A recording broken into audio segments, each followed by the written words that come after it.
everyone, and welcome to the Captain's Video Weblog. We are Wednesday, January the 20th, 2016, and I managed to make my week a nightmare. By I told you about the fact that I had an exam early in the morning, and the actual the official history is that I woke up at 7:55, was ready by 8:20, and I was I passed out in front of my computer while looking for the hour at which I could take the bus. Except the actual story is that I woke up at 7:55 and then I fell back asleep. But I don't remember. The only thing I remember before falling asleep was seeing the hour and thinking, well, in 5 minutes the last alarm will ring, so it would be a good thing to wait until that point to really get up. And then I realized that I was in the middle of a dream, so I forced myself to wake up. It was 9:50.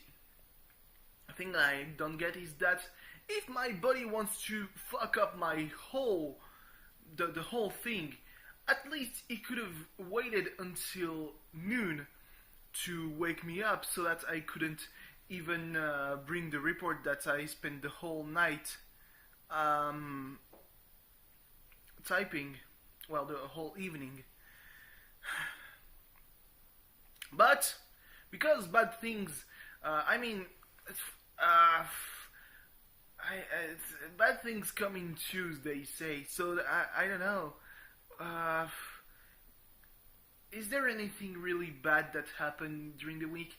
Can the fact that there was no snow but a lot of rain considered like a bad thing? I don't know. But at least I got to see Star Wars and subbed at that. Not that I would want to shit on the dub, but I'm not really sure. It was fairly good. I mean, it's nothing out of this world. Sorry for the terrible pun, but it's nothing out of this world. It's nothing that would have deserved waiting in line for hours and hours on end. But it was a fairly good movie. It kind of felt like a rehash of episode 4, as I expected it to be. And I saw what some people saw in Rey that could make her a Mary Sue. The fact that there's a lot of things that would make sense if she had, that an exceptional potential for the Force, but that doesn't come into play until later into the movie. So I don't know. Some things will obviously have to be clarified in episode 8. But episode 7 as is feels a little bit weird. Then again, you know that it's gonna be a trilogy, so obviously not everything is gonna be resolved at the end of the first movie. At least they're not doing that thing where it's a complete story. Sometimes trilogies work like this. Oh, it's a complete story at the end of the first movie, but the second movie is, as if they had cut one movie into two parts, and the second movie is the first part, and the third movie is the second part. Now, there you see that there's a lot of things that should be resolved, and that's a good thing, really.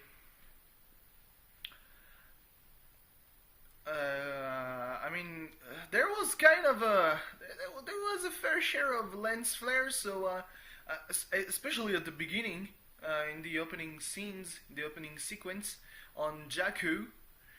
So you can really see that J.J. Abrams was at the helm. Then not that much. I liked the fact that there was not as much CGI as in the prequels.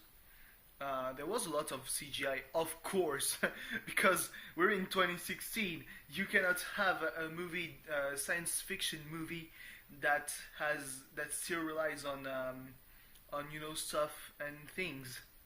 Even though there's one extraterrestrial being that is made out of that one of its components is a microphone. So that's a really cool nod to that kind of system they used in the older science fiction movies, especially Star Wars. Yeah, I really liked Star Wars. Was a really good movie. I would give it I don't know, 3.75 out of 5, because there's a lot of things that felt weird, but it was very good. The 3.75. It's over it's in the top grades. I wouldn't give it 4 out of 5 stars, because when you see Rey being so OP, you're like, that's not really natural. And even with the Force, you cannot explain everything with the Force, especially when you say that she doesn't begin to use her powers until later in the movie. Like the first person who notices that Rey is a user of the Force is Kylo Ren, and it's in the last third of the movie. Before that, nobody blinks an eye when she does shit. I'm not saying that it's J.J. Abrams fan wanking and putting his OC into Star Wars, because it's kind of that, but not really though. But then again, the plot, it serves her. I would say the same for a male character.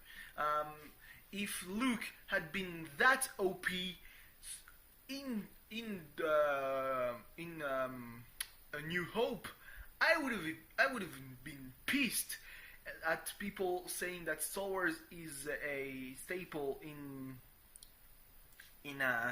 science fiction, because you have the first movie, and this guy, he lives in the desert, and he's apparently he can't do anything good, but somehow he is the most powerful character in the whole galaxy.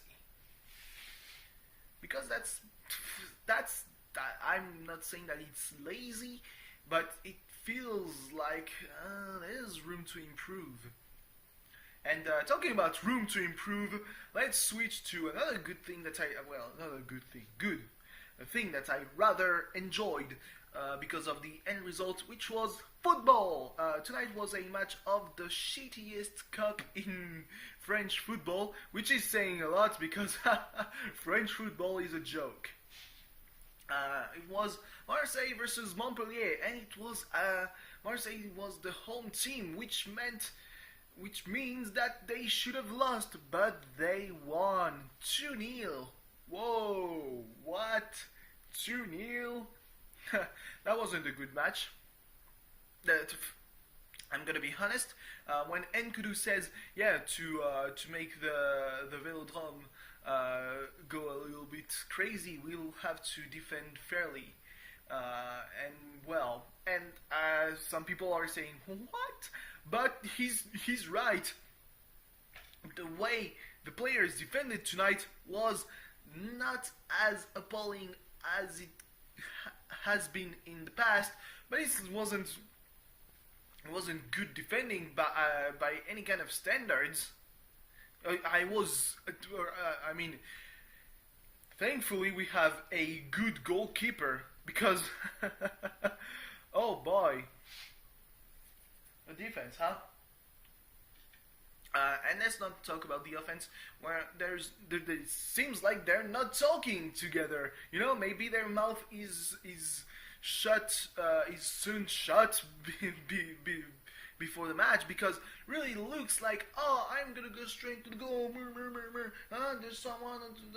No, I'm not giving the ball. No. That's the thing, though. When you eliminate one defender, you shoot. You have the whole fucking goal in front of you. You can shoot. Do it. You can, be maybe a little bit more to the right and be in the perfect angle.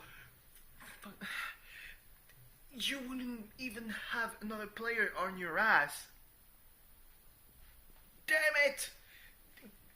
If they fix some things, we could have seen, a fucking route, 4-0, 5-0, I don't know, but it's 2-0 with one goal that is a own goal. I won't criticize too much because Nkudu, I like him very much. He's the one who is a better return, the best return on investment since Ribéry, and Ribéry was literally €0. Nkudu was 1.5 million euro to buy. So yeah, he's doing really well. I mean, I'm gonna be really sad when we're selling him, 15 million euros to a team that's probably going to fall into to the championship when the season after we transferred him. But he's really cool and he could bring a lot of money. But the thing though, he could get into the national team for the Euros. That would be great. That would be fucking amazing. So yeah. So it was a very bad at the beginning and somewhat good at the end of the day. Tomorrow I have a little bit of work. Then I go back home on a Thursday. That's really weird.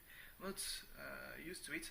It means that I'm gonna have to work because at home, because I cannot stay at home without doing nothing, because there's this exam on next Friday, and there's this thing that I have to do 8 pages and maps and methods and maybe what is going on? Anyway, thanks for watching. See you tomorrow. Goodbye.